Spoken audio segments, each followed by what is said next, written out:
युधिष्ठिर जी ने भाई बंधुओं के देखने की इच्छा से कुशलक्षेम प्राप्ति के लिए अर्जुन को भेजा था।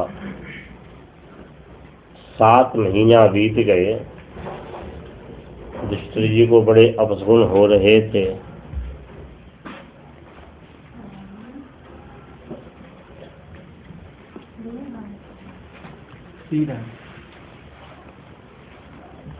बोलेंगे आया भाई पीछाधीश्वर।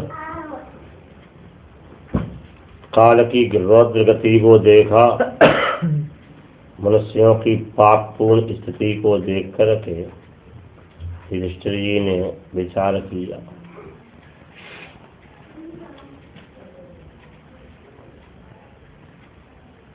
युधिष्ठिर जी बोले, भीम गता सप्ताधुना मासा भीमसेन तवानुजः नायाति तस्य वा हेतो नाहं वेदेदमन्यथा। भीमसेन तुम्हारे छोटे भाई, तुम्हारे अनुज, तुम हमारे अनुज हो। तुम्हारा अनुज अर्जुन है। तो अभी नहीं आया, 7 महीना हो गए, क्या कारण है? कहीं देवर्षि नारद जी के द्वारा बताया गया वह समय तो उपस्थित नहीं हो गया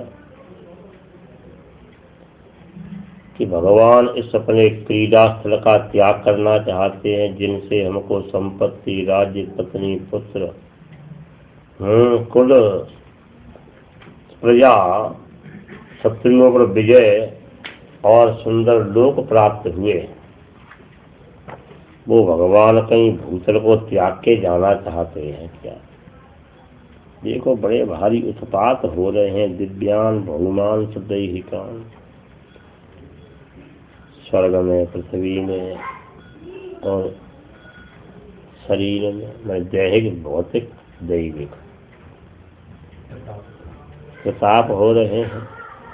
इन सबको देख कर के हमारी बुद्धि को मोह प्राप्त हो रहा, लगता है कि दूर से बहुत जल्दी ही हमको बड़ा बड़ा भारी भय प्राप्त कराने वाले हैं।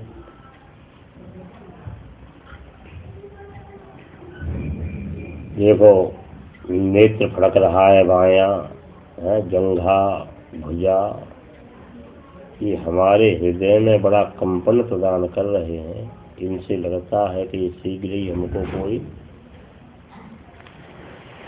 कोई अप्रिय प्रदान करे, कोई अप्रिय घटना हमको प्राप्त होगी, ऐसा लगता है। ये देखो सियारण उदय होते हुए सूर्य की ओर मुँह फाड़ के फ्याऊ फ्याऊ करती है। कुत्ता हमारी ओर मुँह करके रो रहा है। दिशाएं सब धूसरित हो रही हैं, दिशाओं में धूल उड़ रही है। सभी दिशाएं, इनमें बड़े अमंगलकारी चिन्ह हैं, बार बार ग्रहण पड़ रहे हैं। जब बड़ा भारी राष्ट्र पर संकट होता है ना, बिना अमावस्या पूर्णिमा के और सूर्य चंद्र ग्रहण पड़ते हैं। सूर्य ग्रहण, चंद्र ग्रहण पड़ते हैं। इतना भारी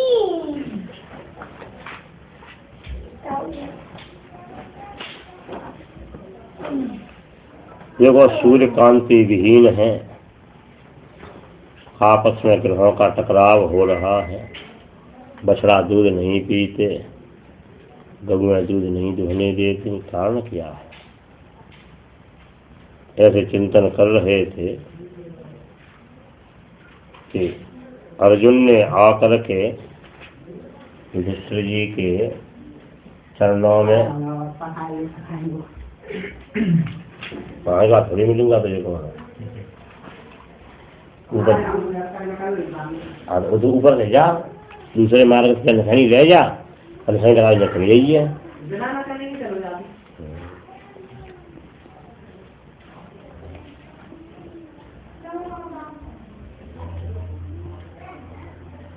अर्जुन रो रहे हैं, आंख से आंसू बह रहा है, चरण से सिर नहीं उठाते। युधिष्ठिर जी ने पूछा कारण क्या है?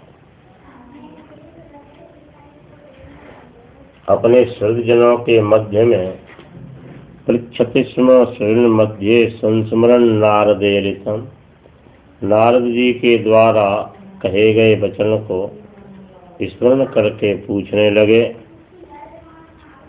युधिष्ठिर जी ने पूछा, कहो क्या द्वारका में हमारे सजन संबंधी कुशल से हैं सब? नाना नानी, माई मामा, भैया भौजी, भतीजे भतीजी, ये सब कुशल से हैं क्या?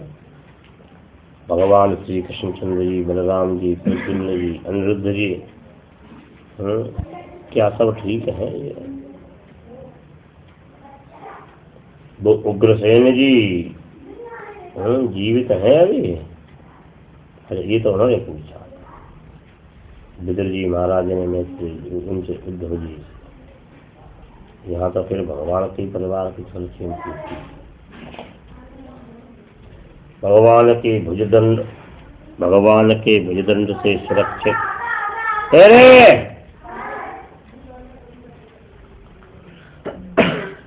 तो द्वारका में क्या यदुवंशी सुरक्षित कुशलता पूर्वक है? जिनके भुजदंड से सुरक्षित यदुवंशी उस सुधर्मा नाम की सभा में खूब उछल कूद मचाते हैं, क्या कुशल से हैं सब ये? खूब प्रश्न किए, अंत में उन्होंने कहा, क्यों? कच्चिते नामयं तात भ्रष्ट तेजा विभाषि में अलब्धमानो वज्ञात किं वा तात चिरोषितः। 39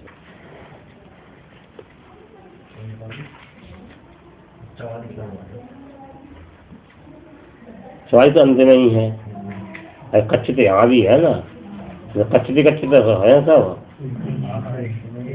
बोले क्या तुम्हारा निरोगता है? तेजहीन प्रतीत कैसे हो रहे हो तुम?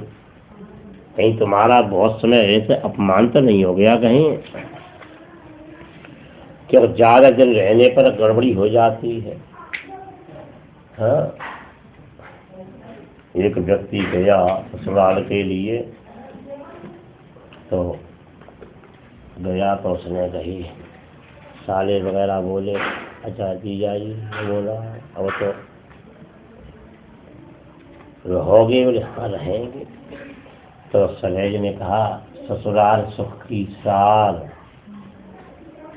हाँ, तो ससुर बोला रहे दिना 2-4।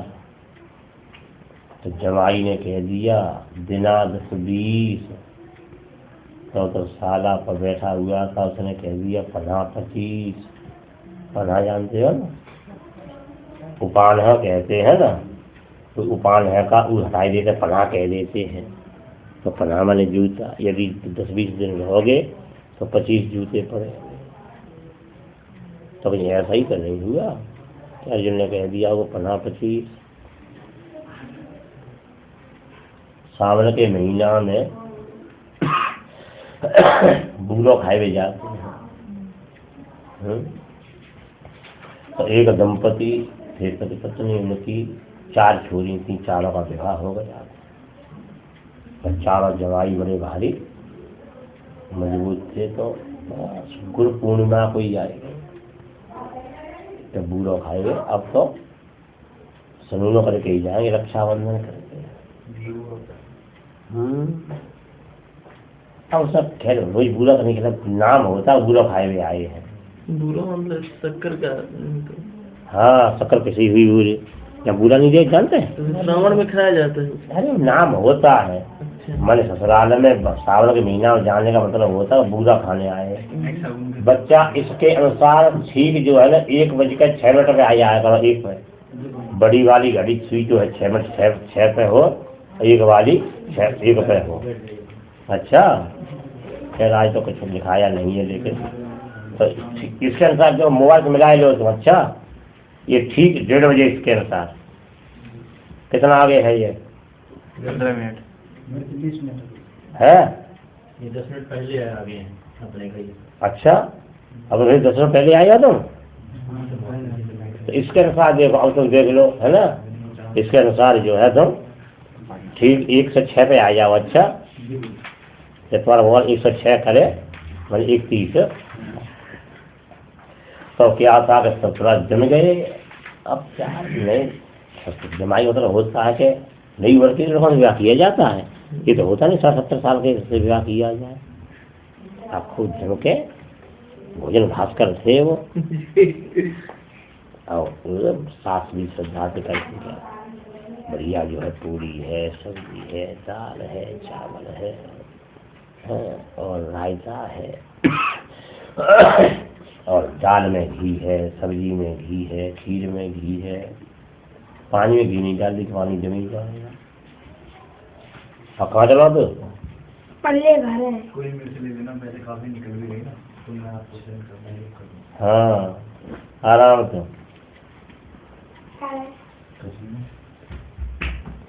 तो और खिंचाई बड़ी परेशान कि 4 बजे भोजन बनाना जो शाम को। अब वो तो अपने जब ससुराल मतलब क्या होता है, ससुराल अपने आप कपड़ा खरीद धोएगा और साफ सौ कपड़े भी धोए सौ के बेचारी उसकी तो बड़ी समस्या आती है समय कई अपने पति से। मुझे तो जमे हुए हैं पूरे महीना के लिए आए हुए हैं, तो कैसे बोले युक्ति तो मैं बता सकता हूँ, करना तुझको पड़ेगा। मंत्र मैं पढ़ूंगा और बामी में हाथ तुझे डालना पड़ेगा। उसने कर दिया। अब क्या किया, एक दिन उसने भात बनाया तो उस भात में क्या क्या घी नहीं डाला, तो हवेर बिना रवेर आता। तो रवि नाम के जमाई जो थे उन्होंने कहा भाई यहाँ तो घोर सरासर अन्याय हो रहा है, हमारा अपमान हो रहा है, हम तो सम्माननीय व्यक्ति है, प्रतिष्ठित है, हम जैसा लब्ध प्रतिष्ठित महापुरुष और बिना घी के भोजन करें, हम तो भूत भोजन होता है।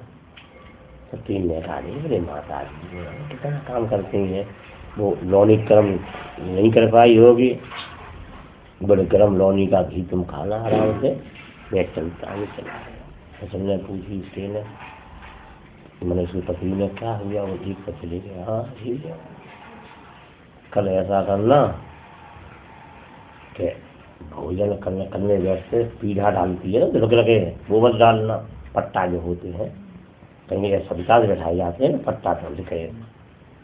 इधर महाराष्ट्र वगैरह ऐसे ही होता है। यहाँ पर किशोर व्यास जी ने, हम सीना शास्त्री जी, पांडे गुरु जी, इन्होंने यहाँ पर शीतल छाया वाटिका में भोजन किया, बनवाया, कराए थे, विद्यार्थियों करवाते थे दोनों समय। कई साल चला था। तो उसमें बाकायदा मुझे भी पट्टा पर बिठाया गया, तो उसने पट्टा नहीं डाला बैठने के लिए। तो दूसरा जो है माधव नाम था उनका, दूसरे वाले का नाम माधव ने कहा हम तो नहीं है। हाँ केशव नाम था, बिना पीछम च केशव।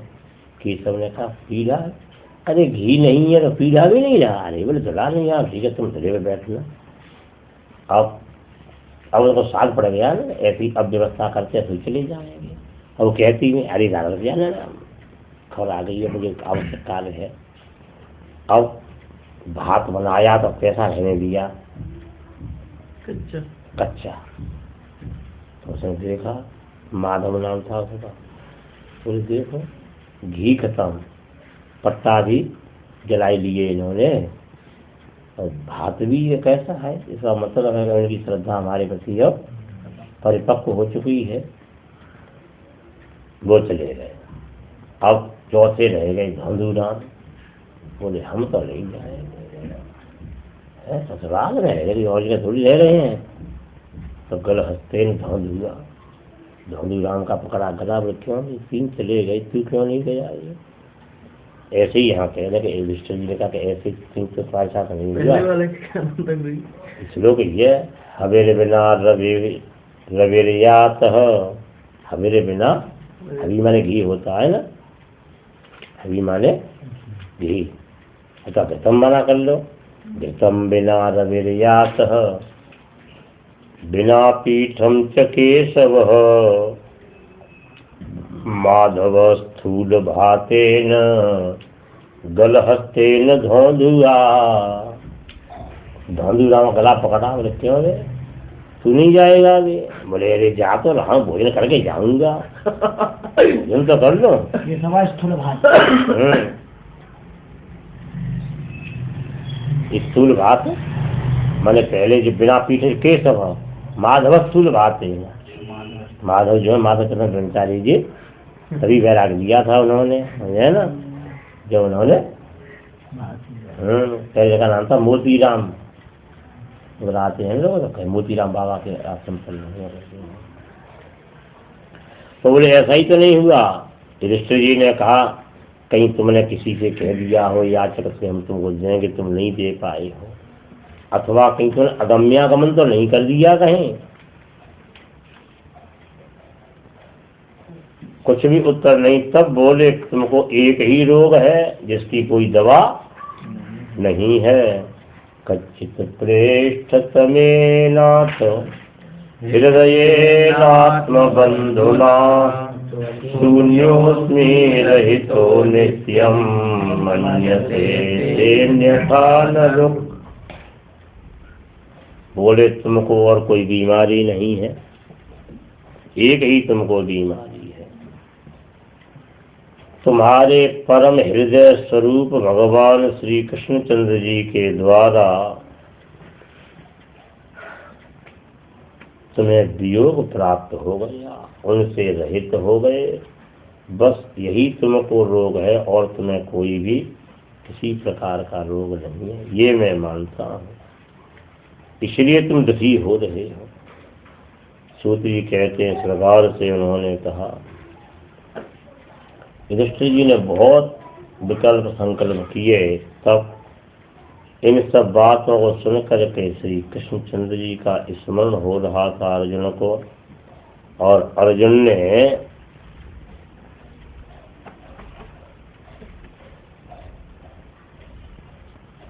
उन भगवान श्री कृष्णचंद्र जी का स्मरण करते हुए मुख कमल और हृदय कमल सूख रहा था। भगवान का चिंतन करते हुए उन्होंने अपनी आंखों को पहुंचा। भगवान का सख्य भाव, भगवान का मैत्री भाव, भगवान का सौहार्द, सारथी आदि में जो भगवान के वचन थे हमारे लिए, उन सबको स्मरण करते हुए अपनी आंखों को पोंछ करके आंसुओं से गदगद वाणी से भाई युधिष्ठिर जी से उन्होंने कहा,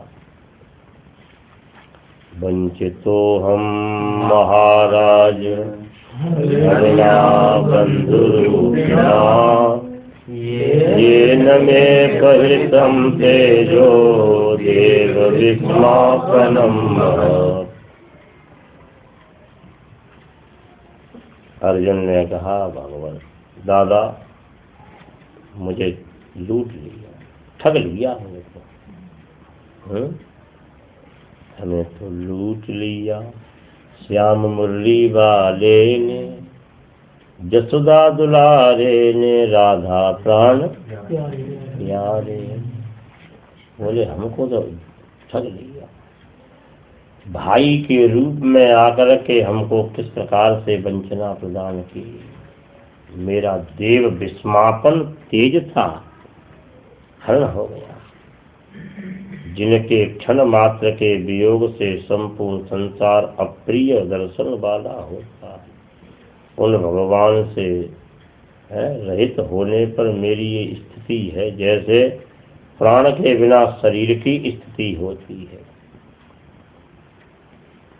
आज अर्जुन को बड़ी बड़ी स्मृतियां आ रही हैं दादा।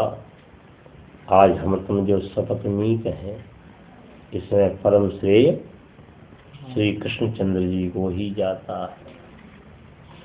वहाँ द्रुपद महाराज के यहाँ पर भगवान श्री कृष्णचंद्र जी की कृपा से मैंने ऐसा तीर मारा कि सीधा वहीं लगा था, जाकर के निशान नहीं था। भगवान चाहते तो मतभेद कर सकते थे लेकिन भगवान नहीं किया। मैंने द्रौपदी की प्राप्ति की। उन भगवान श्री कृष्णचंद्र जी की कृपा से उन संपूर्ण राजाओं के तेज को मैंने नष्ट कर दिया था। अग्नि देव को जो खांडव वन प्रदान किया ये भी भगवान श्री कृष्णचंद्र जी का ही मंगलमय अनुग्रह था। देवताओं को मैंने इंद्र सहित जीत लिया। मैं दानव के द्वारा निर्मित दिव्य सभा की प्राप्ति हुई हमको। राजाओं ने दिशाओं से आकर के आपके लिए दिव्य भेंटें अर्पण की थी। जो जरासंध को मारा भगवान श्री कृष्णचंद्र जी का ही परम अनुग्रह था। नहीं हमारी क्षमता थी क्या? भीम दादा की सामर्थ्य नहीं थी। भीम जी तो 27वें दिन चल दिए थे। बोले लाला हम तो जाए रहे हैं राम राम। फिर कहाँ चले? बोले घर। बोले ये प्रोग्राम? वो प्रोग्राम नहीं करेंगे। क्यों? बोले भग जाओगे तो हमारी नाक कट जाएगी। बोले ये बताओ नाक ज्यादा कीमती तो नार कीमती है ये। कल हमारी गर्दन का सवाल है। भगवान ने क्या किया? ला भीम दादा तुम्हारे पांव दबाई दूंगा। बोले ना मैं नहीं दबाऊंगा। युधिष्ठिर दादा भगवान कहें कि प्रभु जी। बोले नहीं वो प्रभु जी ऐसे नहीं कहते। वो अंग्रेज मंदिर वालों के चेला बन गए हैं ना तो वहाँ सबको प्रभु जी कहा जाता है वहाँ पर, इसलिए प्रभु जी कह देते हैं।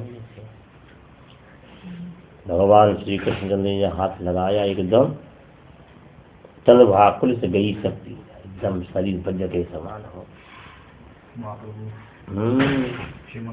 देखो गिराई भी बंधन में सारी है ना।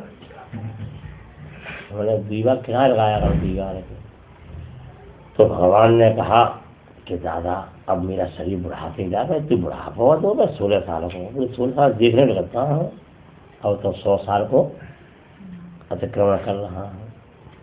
भगवान ने कही दादा ये बुढ़ापे में बड़ी ख्वाली है जाए।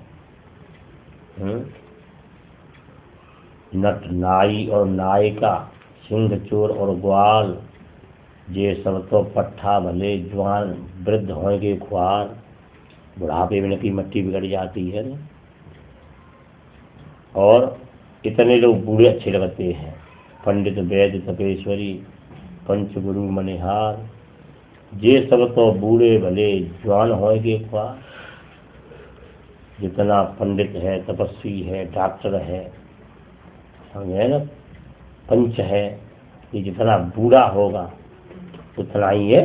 बुढ़ापे में नाम दे दो तो सही लिखवाई देंगे बुढ़ापे में। देखो नट नाऊ और नायिका। नाऊ जानते हो? नहीं। तुम्हारे कौन से सर? भुवनेश्वर है ना? भुवनेश्वर है। अच्छा नट नाऊ और नायिका है ज्ञानानंदी हो। हाँ नट नाऊ और नायिका सिंह चोर और ग्वार। ग्वार रलय और भेद है। ग्वार कहते ग्वार कहो दोनों का मतलब एक ही है। सिंह चोर और ग्वार ये सब तो पट्ठा भले। पट्ठा जानते हो? ये नहीं जानता। अरे ये सब तो पट्ठा भले वृद्ध होंगे ख्वार।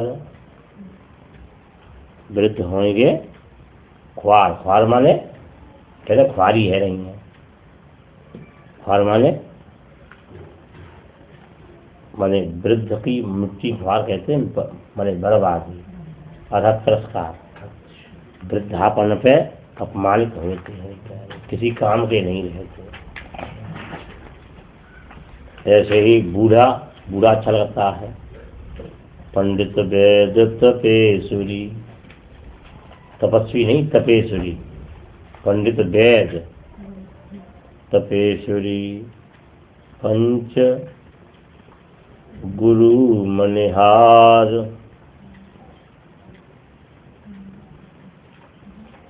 पंच गुरु मनिहार। मनिहार जानते हैं? चूड़ी पहनाते हैं, चूड़ी बेचने वाला नहीं, जो चूड़ियां पहनाते हैं। बेचने वाला तो ये होता है दुकान बेच रहा कोई भी, जो चूड़ी पहनाता है। और चूड़ी पहनाने वाला है बुढ़ा है, समझे ना, तो वो चूड़ी पहनाएगा। और जवान है बचरा तो हाथ ऊपर करो, कलाई तुम्हारी कठोर है, तुम्हारी चूड़िया हाथ यूँ करो, यूँ करो, यूँ, समझे ना, ये होता है। तो मनिहार माने पंडित वेद तपेश्वरी पंच गुरु मनिहार। ये छेऊ बूढ़े भले, ये छेऊ छह हो गए ना, ये छेऊ बूढ़े भले जवान होंगे ख्वार।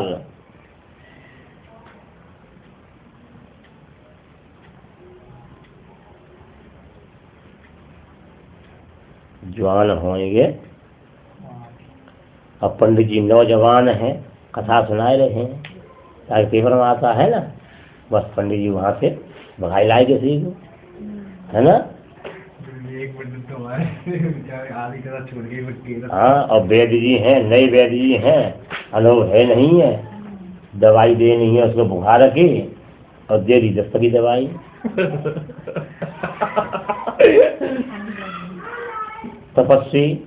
तपस्वी बड़ा बूढ़ा है तो भजन करेगा, जवान है तो देखेगा कौन आया कौन गया। और पंचायत करने वाला और गुरु, कोई बड़ा बूढ़ा गुरु है 60-70 साल का, तो कम से ये बताएगा कि तुम भजन किया करो। अनुभव होता है। और कोई है गुरु बनाने वाली, जिसकी लड़की है उसकी है 16 साल की अवस्था, और गुरु जी हैं 25 साल के, है ना। और वहां पर भजन साधन चर्चा करेंगे। वो कहेंगे गुरु इतना विवाह क्यों नहीं किया, तुमने विवाह क्यों नहीं किया। ये जो है ना, जो है वृद्ध अच्छे लगते हैं। तो यही कहा, बोले दादाजी भगवान श्री कृष्णचंद्र जी ने जब भीम दादा के शरीर का स्पर्श किया था, एकदम लघुदंड भवे ध्रुवम हो गए थे, और उन्होंने भगवान श्री कृष्णचंद्र जी के संकेत से और जरासंध को चीर दिया था। और वहां पर भगवान श्री कृष्णचंद्र जी की कृपा थी, तो इतना दिव्य वैभव था, उस पर हमारी लोभ की दृष्टि नहीं रही। नहीं तो कह देते कि यहाँ पर साथ में दृष्टि जी का हो जाए। भगवान श्री कृष्णचंद्र जी ने उनके पुत्र सहदेव को राज्य दिया है, शासन कराया। और उसके बाद में क्या हुआ कि वहाँ 20,800 राजा जो थे, उनको भगवान ने छुड़ाया और सब काट दिया। काट देख दिया ना, ये रखे हुए हैं जो, ऐसे काट दिए कि भाई यज्ञ में सबको पहुंचना होगा। बोले महाराज जरूर पहुंचे। और 20,800 राजा जब इकट्ठे हुए थे यज्ञ में, दुर्योधन की आंखें फटी हो। यज्ञ के लिए भेंट आती थी तो दुर्योधन से अच्छा, दुर्योधन ने कर्ण को रखा था, कर्ण ऐसा यज्ञ खूब खर्चा करना, दूसरे दिन यहाँ से भूखी जाए लौट करके सब, समझे ना। लेकिन जहाँ भगवान श्री कृष्णचंद्र जी विराजमान है, सभी सिद्धियां वहां पर लौटती हैं चरणों। बोले भाई साहेब, और जब आपकी पत्नी का केशाकर्षण हो रहा था तो केशव ने अपने नाम की रक्षा की। नाम की रक्षा, केशान अवत इत केशव, केशव की रक्षा करने वाले केशव कहा जाता है। और भगवान श्री कृष्णचंद्र जी ने अपने भक्तों की नारियों की चोटी को खुलने से बचाया, खुलने से बचाया। द्रौपदी जी ने अपने केस बिखेरे और कहा था तो भयो धर्म को नाश पाप हृदय छाई, अधम सभा के बीच नाल बिलखाई, दुशासन वंश कुठार महाबलदाई, कर पकड़ तो मेरा चीज लाज नहीं, और भयो धर्म को नाश तो जो घरों द्वारिका नाथ शरण में तेरी, तो भगवान ने सोचा कि द्वारिका नाथ कह रही है हमारा जाना इतना अपेक्षित नहीं है, जो कार्य है वो कार्य होना चाहिए। जब किसी व्यक्ति ने कहा भाई तुमको कन्या के विवाह में जरूर आना है तो तुम जाओ तो मत जाओ, लेकिन तुम कुछ सहायता जो तुम्हें करनी वो पहुंचाए तो बुराई नहीं मानेगा, है ना, तो बुराई नहीं मानेगा। जिसको आशा नहीं है 100 रुपये की, तुमने जो है 11,000 रुपया लिफाफा में भर करके भेज दिए हैं, ठीक है, अच्छा कुछ काम होगा फिर नहीं आ रहा है कोई बात नहीं, तो बेटा रखो पंगत में काम देंगे, है ना। और पहुँचे खाली हाथ जाएंगे 10 रुपया रख दिए लिफाफा में, तो आलम पता है आकर के कृतार्थ करने आ जाए हमको ये। तो भगवान श्री कृष्णचंद्र जी ने वस्त्र अवतार धारण किया, हाँ, क्लोथ बॉडी। भगवान का स्वरूप कौन सा बना? Cloth body. Shri Krishna sari emporium.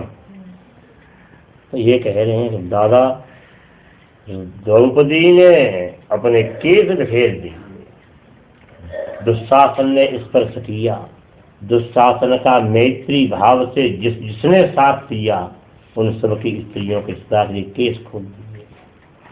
ये कृष्ण भगवान ने अपने भक्तों की रक्षा करके और विश्व में बिगुल बजा दिया कि देखो हमारे भक्तों की क्या दशा होती है, विरोधियों की क्या दशा होती है, देख लो। और आगे 11वें श्लोक में तो 1-11 करते हुए बोलते हैं, 1-11। बस 1-2 होता है ना, जब 1-1-2 हुए जिन्हें एक आदमी जानो। यो नो जुगो पवन में दुर्वासोरचिता जयुता ग्रभुर साकान्नतिष्ठमुपयोज्ययत त्रिलोकीं ममस्तुमसले विनिमग्न संघ। विनिमग्न है तो मग्न मत बोलना, जा ये मग्न है, ये नकार है ये, हाँ, नहीं तो आगे बोलते हैं लोग, राग तो ना बोलेंगे, है ना, अग्र को अग्न बोलेंगे और अग्र मग्न को मग्न बोलेंगे। एक बार दुर्वासा जी महाराज पहुंचे दुर्योधन के यहाँ, पहुंचे क्या शकुनी मामा की चाल से बड़ा भारी अन्य विनय करके कहा महाराज श्री दास के यहाँ पर ही यदि आप चतुर्मासा कर लें ठीक रहेगा। चतुर्मासा किया, दुर्योधन से कह दिया भांजी मेरे मामा बढ़िया ढंग से सेवा करो जिससे बाबा बाधित हो जाए कि हम प्रसन्न हैं, तुम वरदान मांगो। चतुर्मासा पूरा हुआ पूरे दिशा, पहली बार ऐसा हुआ है कि हम प्रसन्न हुए हो किसी का वरदान मांग लो, नहीं साप ही दे के जाते हैं, घंटा भर की सेवा हो 10 मिनट की हो। साप मर्मज्ञ है ना, साप स्पेशलिस्ट। तो उन्होंने कहा दुर्योधन को सिखाई दिया मामा ने, बोले महाराज जी मेरा तो स्वभाव चंचल है, दुष्ट प्रकृति का, उसे दुर्योधन कहते हैं। मेरे परम धर्म समाश्रयी है, गौ ब्राह्मणों के संरक्षक और संपोषक दादा युधिष्ठिर जी बहुत अनुनय विनय करने पर भी नहीं रहे और वन में चले गए। जो उनकी संत सेवा है। आप आशीर्वाद दें वैसे हमारे अंदर सद्गुण उत्पन्न हो, और आप भाई युधिष्ठिर जी की सेवा भी आतिथ्य स्वीकार करें, आतिथ्य बड़ी कृपा होगी। लेकिन आपसे निवेदन है। और दुर्योधन कहता हाँ हाँ महाराज जी हाँ, बालक की बात ध्यान दो। बोले वो इतने संत ब्राह्मण प्रेमी हैं कि जब तक संत ब्राह्मणों को भोजन न करा दें तो 6 5 भाई और छठी द्रौपदी जल ग्रहण नहीं करते। तो हम नहीं चाहते कि ऐसे महापुरुष जो हैं कष्टयुक्त हों, इसलिए आपसे निवेदन है कि जब द्रौपदी भी भोजन पाई ले तब आप पहुंचना। ये तो ऊपर से कर दिया। शकुनी ने कहा था भांजे अब बात बन जाएगी, द्रौपदी भोजन कर लेगी, अक्षय पात्र कुछ रहेगा नहीं। युधिष्ठिर जी को अभ्यास है कोई पुण्य प्रसाद पाओ, और दुर्वासा जी दशा चेला के साथ हम पहुंचेंगे जा करके और फिर साथ दे देंगे। हमारे भांजे तुम्हारा निष्कंटक राज्य होगा। वाह वाह, बड़ा भारी प्रसन्न हुआ। दुर्योधन की प्रेरणा से पहुंचे हैं जा करके। श्री युधिष्ठिर जी महाराज ने कहा महाराज जी प्रसाद ग्रहण करें आप। जैसे तो प्रसाद का समय जो था वो बीत गया। बोले हाँ ठीक है, ये तो हमारा दोष है जो अतिक्रमण काल का अतिक्रमण करके आए हैं। ठीक है, हम अभी आए मध्याह्न सूर्य उपासना करके आते हैं। और चेलाओं के साथ में गए अपने नदी के किनारे पर, जिनको भी निपटना था शौच स्नान आदि से वह प्राणायाम खिंच रहा था, उद्वजन हो रहा था उनका। युधिष्ठिर जी ने कहा भीमसेन से, भीमसेन है कि आवेजा बंद कर तू समझे।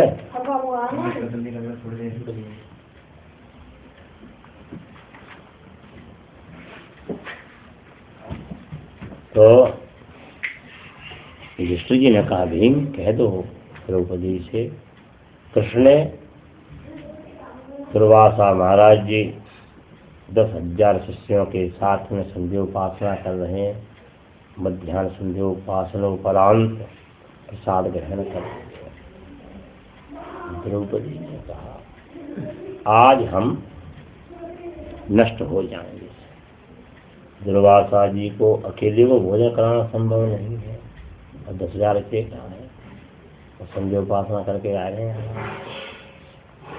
क्या किया जाए, अक्षय पात्र सूख रहा था उनका, उनके सफाई देते हैं तो बदबू नहीं आ गए।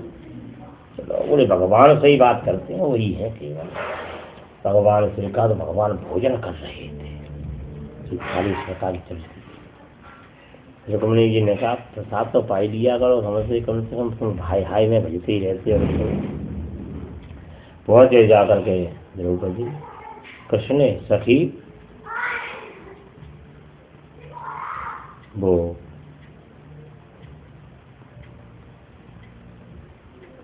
भूखा हूँ, ऋषि ने बुलाए हो तुम भी भूखे हो। वहाँ 10,000 एक गुरु जी 10,000 चेला वही भूखे हैं, तो सब भूखों का ही सम्मेलन हो जाए यहाँ पर। तो बोले तुम्हारा वो अक्षय पात्र था वो कहाँ है। बोले यहाँ से दूर है, 3 किलोमीटर की दूरी पर है। यहाँ से अक्षय पात्र कहाँ है, यहाँ से 3 किलोमीटर दूरी पर है। देखा, बोले तो कुछ नहीं है, तो कुछ नहीं है। तो बोले हमारा तो सूर्य भगवान के आशीर्वाद से ये है, द्रौपदी भोजन कर लेगी उसके बाद कुछ पात्र नहीं बनेगा। द्रौपदी के भोजन से पूर्व पूरे विश्व ब्रह्मांड की पंगत हो जाए पर पात्र खाली नहीं होगा। देखा देखते हैं आप, भगवान दयालु है। भगवान एक पालक की पत्ती का कण बन के उसमें दिखाई दे रहे हैं। बोले क्यों द्रौपदी ऐसी सफाई करती है तो ये सकला कहते हैं ना, पात्र उच्छिष्ट है, इसी में कल भोजन बनाएगी। द्रौपदी ने कहा नहीं, बढ़िया ढंग से मांझ खखला के मैं धोया है, उस पत्ती रह गई। यही है आज भगवान ने पत्ती को रखा हाथ में, और जल लिया और कहा अनेन विश्वात्मा तृप्यताम नमम, इससे विश्व की आत्मा को तृप्ति हो जाए, और मुँह में डाल लिया। ब्रह्मार्पणम ब्रह्म ब्रह्मणाहुतम ब्रह्मयुतेन गंतव्यम ब्रह्म कर्म समाधिना, और डाला। और वहाँ चेला कर रहे थे तो उनको लगता था कि उल्टी हो रही है। दूसरा जो है सूर्योपस्थान कर रहा था, एक ने कहा अब यही आता हूँ, बोले कहाँ जा रहा है? भगवान ने कह दिया द्रौपदी कह दो कि प्रसाद तैयार है भीमसेन से। क्या भीमसेन चले? द्रौपदी देखा मुझे बना खुशबू तो आई नहीं। भगवान श्री कृष्ण ने कह दिया, बोले बना हुआ मंगाई दिया तुरंत ही। इतना करने की बात होती है ना। आप अभी 1 लाख व्यक्ति भोजन कराई दो तुरंत, केवल भारतीय के यहाँ फोन कर दो, 10 मिनट की देर होगी के 1 लाख व्यक्ति का प्रबंध कर देगा। यहाँ पर दे जाएगा तुरंत। आप कुछ नहीं करना है, आधा घंटे के भीतर में टेंट लगा करके बाकायदा भोजन आप देखते रहोगे, भोजन परोसा जा रहा है। भारतीय होटल बस क्या होगा, फोन करने मात्र से वो सब जगह जितने हैं ना सभी फोन कर देगा, तुरंत ही मिलेगी चले जाएंगे। कुछ नहीं करना है तुमको।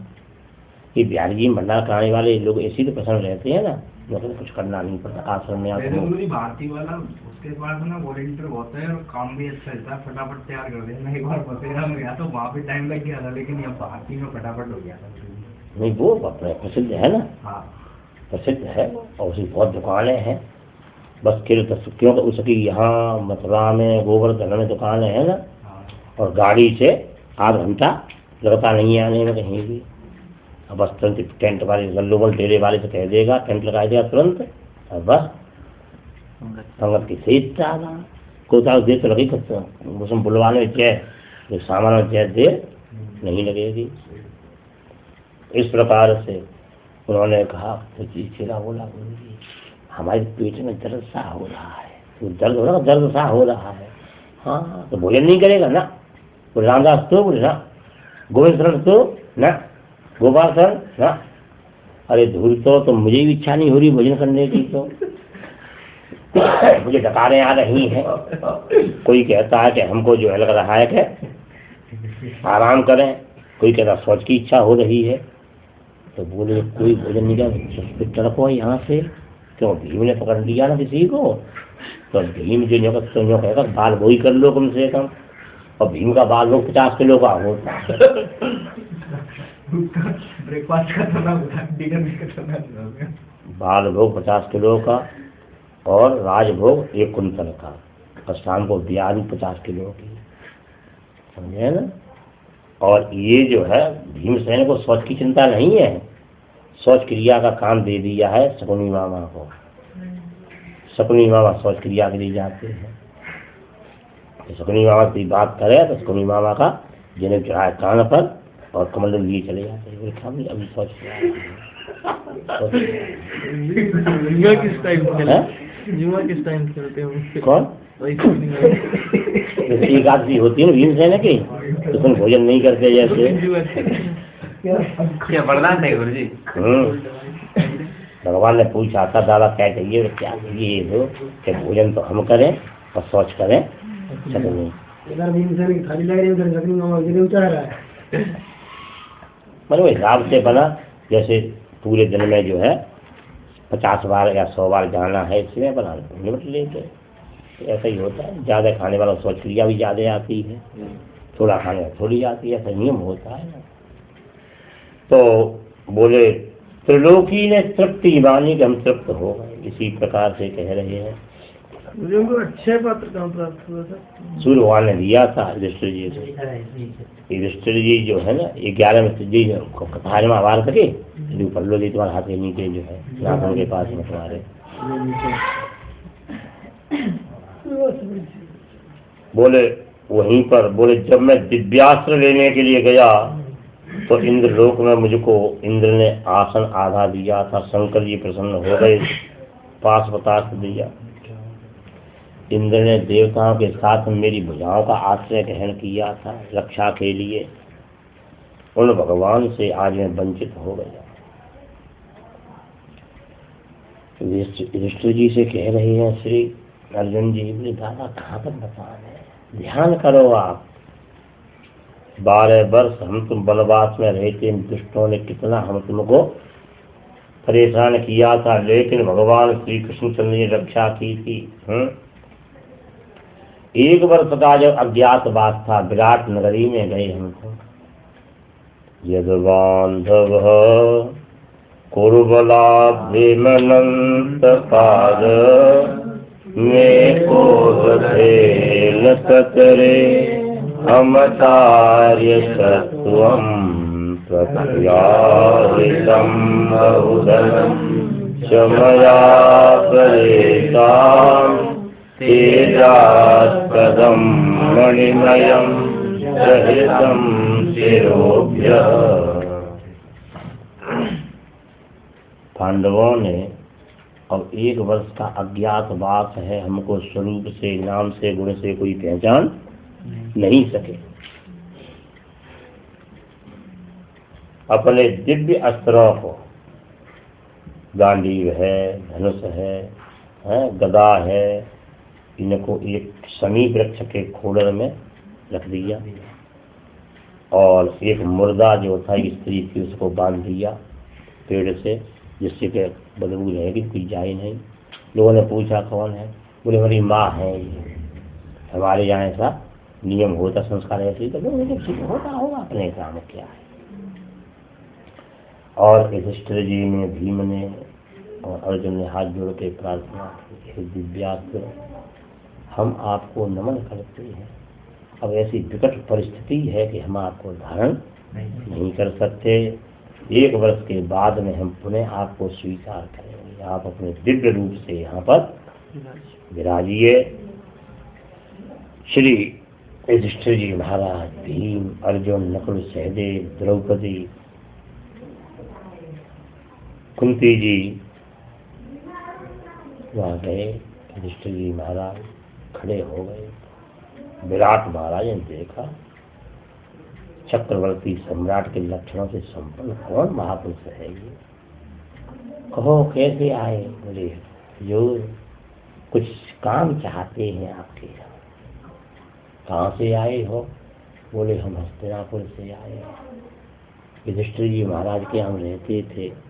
युधिष्ठिर जी महाराज को जुआ में हरा दिया गया, तो अब वो तो वन में चले गए हैं, उनकी स्वयं बड़ी समस्या, हम कहाँ रहें। तो हमने सोचा आपके यहाँ भी कोई नहीं, सब भगवान आश्रय देते हैं। तो क्या जानते हो तुम? बोले हम जुआ खेलना जानते हैं। कैसे? हम युधिष्ठिर जी को जुआ खिलाया करते, तुमको जुआ खिलाएंगे। ठीक है, नाम क्या है तुम्हारा? बोले नाम हमारा कंक है। कंक। तो ठीक है, राजा को शौक तो होता है जुआ खेलने। पीछे बड़े मोटे तगड़े खड़े थे। तुम्हारा नाम क्या है? बोले हमारा नाम बल्लभ। नाम बल्लभ रख दिया था। तुम क्या जानते हो? बोले हम अच्छा खाना जानते, अच्छा खिलाना जानते हैं। अच्छा, हाँ, तो तुम रसोई का अध्यक्ष बना दो। ठीक बनाए दो। जहाँ भीमसेन जी हलवा बना तो कहते क्या बात है बल्लभ, आज तो काम ही कर दिया, क्या बात है। आज तो मैं हलवा नहीं खाया कभी। पीछे अर्जुन थे। तुम्हारा नाम क्या है? बोले हमारा नाम है बृहन्नला। बृहन्नला नाम है हमारा। तुम क्या जानते हो? जानते नहीं है। तो जानती हो? जानती भी नहीं है। तो कौन हो तुम? बोले हम पुरुष है न स्त्री है। जो पुरुष और स्त्री नहीं होते दोनों वो है। नपुंसक हो तुम? हाँ, क्लीब। तो बोले ठीक है। तो उन्होंने जब लोगों से कहा, नपुंसक थे, 1 वर्ष के लिए उनको श्राप था उर्वशी का। बोले तुम क्या करोगे? बोले हम तुम्हारी पुत्री को संगीत सिखाएं, इतनी संगीत में मायर कर देंगे कि उसके कुछ सरगम कोई नहीं कर पाएगा, उसके साथ में उसके साथ गाना तो अलग चीज है ना, सरगम उसका स्थायी अंतर ही नहीं कोई जान पाए। तुम्हारा नाम क्या है? बोले हमारा नाम है अरिष्टनेम। नकुल ने अपना नाम रख लिया अरिष्टनेम। तुम क्या जानते हो? बोले हम जानते हैं घोड़ों, हम घोड़ों की सेवा करें। क्या? बोले हम घोड़े को की पसीना को सूंघ के बता दे घोड़ा कैसा। अच्छा इतना ज्ञान है तुमको? अच्छा उनको घुड़साल में ले जा। घुड़साल में लिया और उन्होंने घोड़े पर बैठे और आके बोले बाबूजी हाँ ये घोड़ा तुमको बीच धारा में डुबाई देगा। कैसे? बोले देख लो। हम कैसे विश्वास मिली? देख लो। गए नदी में जहाँ बीच धारा में घोड़ा बैठ गया। बोले ये तुमने कैसे जाना? और इसके पसीने को सुन करके हमने जाना। इसके पसीने से भैंस की पसीने की बदबू आती है। ये अपनी घोड़ी माता से जब पैदा हुआ तो घोड़ी माता मर गई, उसका पेट फाड़ के निकाला गया और इसको भैंस का दूध पिलाया। तो भैंस का तो काम है जहाँ जाएगी पानी में बैठ जाएगी। इतना मरमत है, इतना तगड़ा विद्वान। तुम उनसे कहा सहदेव जी से, बोले तुम क्या जानते हो? बोले तुम्हारा नाम क्या है? तो उन्होंने कहा ग्रंथिक, हमारा नाम है ग्रंथिक। तुम क्या जानते हो? बोले हम गौ सेवा में, हम ऐसी दवाई जानते हैं कि बैल के मूत्र से जो दवा तैयार हो, जो बंध्या नारियां हैं उनको भी संतान जन्म देने की क्षमता प्राप्त होती है। इस प्रकार से चल रहा था। भीष्म का क्या नाम बताएंगे? भीम बल्लभ। पीछे खड़ी हुई थी द्रौपदी, बार बार अपने कपड़ा से बाल को ढकती थी। तो बाएं भाग में उनके भौरी का निशान था। तिल भौरी लहसन मसो होए दाहिने अंग पुरुष के, जाय बसे बनखंड में मुँह लक्ष्मी संग। और नारी के लिए तिल भौरी लहसन मसो हो जो बाहें अंग, जाय बसे बनखंड में मुँह लक्ष्मी संग। जिनका लक्षण होता है तो बार बार ढकती थी। चक्रवर्ती साम्राज्ञी का लक्षण है बाएं, या ऐसा भौरी थी उनके घुमावदार के बार घुमावदार थे न, यहाँ रहने पर धोती टिकती नहीं थी। तुम्हारा क्या नाम है बेटी? बोले हमारा नाम है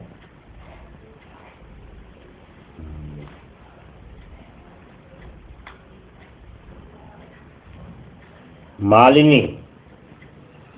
मालिनी नाम है हमारा। तुम क्या जानती हो? बोले मैं द्रौपदी का बेणी गुंथन करती थी, 108 प्रकार की बेणी बनाना जानती है। ठीक है, आराम से रहने लगे। श्री युधिष्ठिर महाराज पासा खिला रहे थे उनको। इतने में किसी राजा पर आक्रमण करने का वो आ गया समाचार, तो चले गए। इधर शकुनी ने कहा दुर्योधन से, भांजे। बोले हाँ, तू तो बड़ा भारी आनंद में है, 1 वर्ष पूरा होने जा रहा है ये अज्ञातवास का। ये पांडव कहाँ मिलेंगे? भीष्म को द्रोणाचार्य को पूछ। भीष्म द्रोणाचार्य से पूछा, बाबा कहाँ ये पांडव कहाँ होंगे, कहाँ है इस समय? बोले कहाँ है ये तो नहीं बताएंगे, कहाँ हो सकते हैं ये बताएंगे। जहाँ भी पांडव होंगे युधिष्ठिर के साथ में उस देश में खुशहाली होगी, प्रजा का मनोमालिन्य दूर होगा। वहाँ पर लोग धर्माचरण कर रहे होंगे तो देखा जाकर विराट नगर में था। कैसे मालूम पड़े? बोले पांडव जहाँ होंगे वहाँ अत्याचार नहीं सहन कर सकते। 5 भाइयों में से एक भी। शकुनी के परामर्श से दुर्योधन ने आज विराट महाराज गौओं का हरण किया।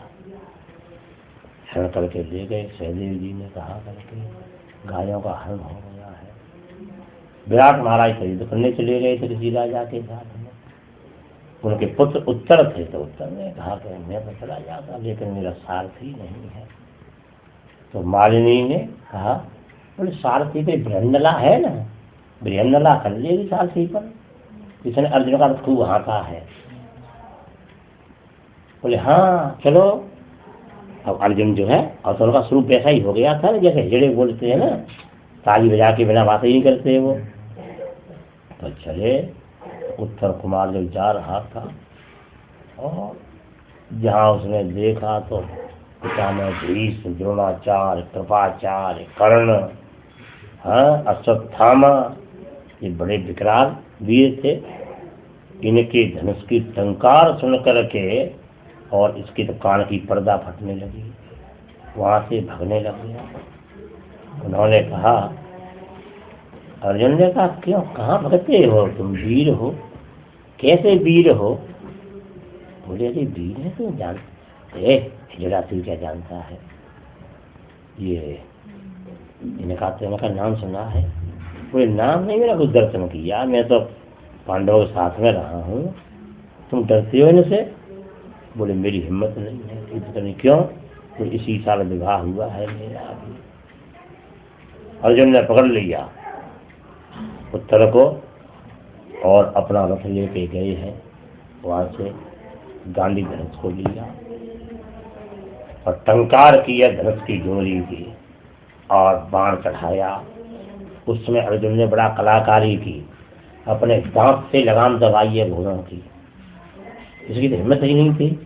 इसका तो धुकरी चल रही थी, उन्हें जरे मत, आराम से उसमें बैठाई दिया था इसको, उत्तर को, और अर्जुन ने बाण छोड़ा है, गुरुदेव द्रोणाचार्य के चरण में जाकर लगा, ऐसे ढंग से मारते कि जिससे चोट नहीं आवे।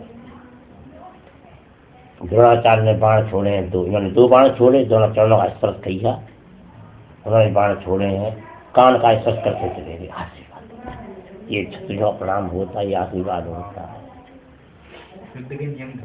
बोले धनुर्धर विजयी भाव। इसी प्रकार से भीष्म के चरणों में बाण छोड़े हैं, कृपाचार्य भी, अश्वत्थामा, इन्होंने आशीर्वाद दिया है। और वहां पर चर्चा होने लगी, अर्जुन से इमे बाणा नेमे बाणा कथन, ये अर्जुन के बाण हैं और किसी के बाण नहीं हो सकते, ये इतना कौशल अर्जुन ही दिखा सकता है, कोई नहीं। अर्जुन ने क्या किया, बाण मारे हैं, पूरी सेना को बेहोश कर दिया और कहा अश्वत्थामा मुझसे उत्तर से जाओ, मेरे गुरुदेव द्रोणाचार्य, अश्वत्थामा, कृपाचार्य, पिता में भीष्म, इन चारों को छोड़कर सबके मुकुट उतार लाओ, जाओ। बेहोश है, मरे नहीं है ये, अच्छा इनको जैसे क्रोधांश समाया जाता है ना, आध घंटा के लिए, आध घंटा बेहोश में आ जाता है, इसी प्रकार से दिव्य थे उस समय, उतने समय के लिए छोड़ा जाता है। उस समय लेकर के आए तो उनके उसकी उस तरह की धमकी चल रही थी, तो ऐसा लोग पैर पकड़ के मेरे घर में घुस जाएंगे, लेके आए हैं। अब युधिष्ठिर जी महाराज उधर विराट महाराज लौट के आ गए तो उस राजा पर विजय प्राप्त कर ली, और युधिष्ठिर जुआ खिला रहे थे तो इधर से आवाज आ रही थी, उत्तर कुमार की जय हो, युवराज उत्तर कुमार की जय हो। तो एकदम विराट महाराज यह देखते, युधिष्ठिर जी ने कहा महाराज अच्छी तरह पासा खेलो, क्यों मुड़ के देखते हो? क्या बताने, कंक पुत्र की विजय सुनकर के कौन पिता है जो प्रसन्न नहीं हो जाएगा? बोले क्या काहे की विजय? बोले हमारा सुन नहीं रहा है, पुत्र जीत के आ रहा है। अरे बोले महाराज पुत्र को जीतना तुम्हारी तुम्हारे पुरखों की हिम्मत है क्या? तुमने देखा है क्या? अरे हम वहाँ रहे हैं, पिता में भीष्म जी के धनुष को देख लो, बुखार आ जाएगा तुमको 8 दिन के लिए है? अरे वो बृहन्नला जो है वो जीत के आ रही है? बोले तू हमारे पुत्र की बदनामी करता है, हमारे सामने निंदा करता है। पासा नाक में मार दिया, युधिष्ठिर जी की नाक से खून बहने लग गया। द्रौपदी देख रही थी, द्रौपदी ने सोचा ये जानते नहीं हमारे स्वामी को, हम सेवक हैं, कुछ अनर्थन हो जाए, रक्त की बूंदे धरती पर गिर गई तो इनके भाइयों की प्रतिज्ञा है कि हमारे भैया युधिष्ठिर किसी से बैर नहीं रखते हैं। यदि किसी ने हमारे भाई निर्दोष को सताया तो हमारे शरीर में प्राण रहेगा तब तक हम उसको सुखी नहीं रहने देंगे। द्रौपदी ने कटोरा में रक्त को लिया है और रक्त को बंद किया। भीम जो है अपना वो पलटा लिए घूम रहे थे, जब हलवा तारते थे ना, जिससे बोले हम पेट भर देंगे। युधिष्ठिर जी ने कहा मतलब ठीक नहीं है, हमने नमक खाया है, नमक को इनका नमक का बदला देना चाहिए। वहां से अर्जुन आए, वो उत्तर ने आकर के एकदम चरणों में प्रणाम किया पिताजी के लिए। पिताजी इनको किसने मार दिया? मैंने मारा है। क्यों? तो निंदा कर रहे थे। नहीं, निंदा नहीं, सत्य बात है। वहां जाके मैंने जान लिया, वहां सब बता रहे हैं ये पांचों पांडव हैं, ये 1 वर्ष के लिए अपने यहाँ पर अज्ञातवास करने के लिए आए हैं, कृपा है। अब तो उसने सोचा विराट ने क्या किया जाए, ऐसे बड़े वीर से बैर लेना ठीक नहीं है। उनसे भी अर्जुन से कहा, अर्जुन तुम्हारी पुत्री से विवाह कर लो। सुनो, हम क्षत्रिय हैं, जिससे अगर पुत्री कह दिया हम उसको हम कभी पत्नी के रूप में स्वीकार नहीं करते। हम तुम्हारी पुत्री को पढ़ाते हैं तो कई बात है, बोलते हैं पुत्री बेटी, ये तुम्हारी इच्छा है तो हमारा बेटा है, सुभद्रा नंदन अभिमन्यु, इससे विवाह कर दो। इस प्रकार से जो है तो ये यहाँ पर ऐसी सी कथाएं को याद आ नहीं, बाकी आगे कल करेंगे क्योंकि वहाँ पहुँचना है ना। कृष्णाय वासुदेवाय हरये परमात्मने गोविंदाय। इनकी बेटी से इनका विवाह हुआ था क्या? हाँ, उत्तर की बेटी जो है उत्तरा का अभिमन्यु से विवाह हुआ और अभिमन्यु को थे विराट की बेटी उत्तरा है। उत्तरा 2 पुत्र पुत्री थे ना, और उत्तर की बेटी इरावती से परीक्षित का विवाह किया था। पहले परंपरा थी ना, अपने परिवार में जहाँ पर अच्छा लगे वहीं पर बेटी है वहीं बहन है, जैसे रुक्मी ने किया था ना, जैसा